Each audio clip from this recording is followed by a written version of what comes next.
Aínda que xa fixeran público o seu posicionamento, os alcaldes da Mancomunidade Barbanza-Arousa volveron expresar o seu rexeitamento unánime ao proxecto da planta de celulosa de Altri tras a declaración de impacto ambiental positiva. Son moitos os motivos que sustentan esta frontal oposición, especialmente os problemas de contaminación que a planta pode ocasionar na ría de Arousa, da que dependen máis de 15.000 empregos directos e 50.000 indirectos.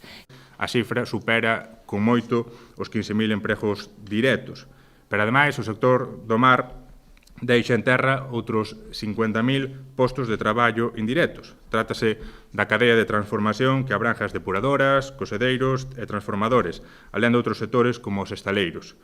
Na Barbanza, a cadea Mar Industria xerou no ano 2021 o 76% da súa riqueza e hai máis de 150 empresas da cadea cunha facturación que chega prácticamente aos 3 millóns de euros. A gran demanda de auga é outro dos factores determinantes, posto que a factoría captaría 46 millóns de litros diarios, comprometendo seriamente o suministro de auga non só nos concellos do Barbanza, senón tamén en todos aqueles que dependen do Ulla. Estamos falando dunhas cantidades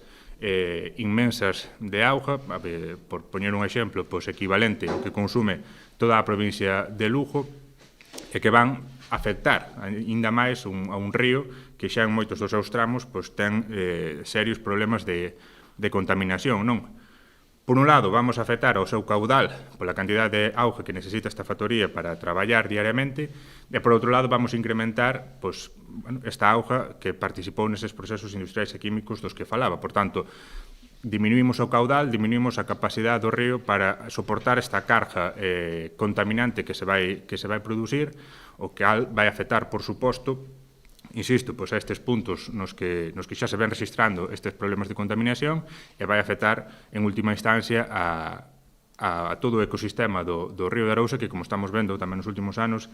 é tremendamente sensible a todas estas circunstancias que se están dando río arriba, non? Os alcaldes fan un chamamento á cidadanía para secundar a mobilización do sábado na Pobra, co fin de facer visible o rexeitamento social a este proxecto no que Galicia, din, se xoga o seu futuro.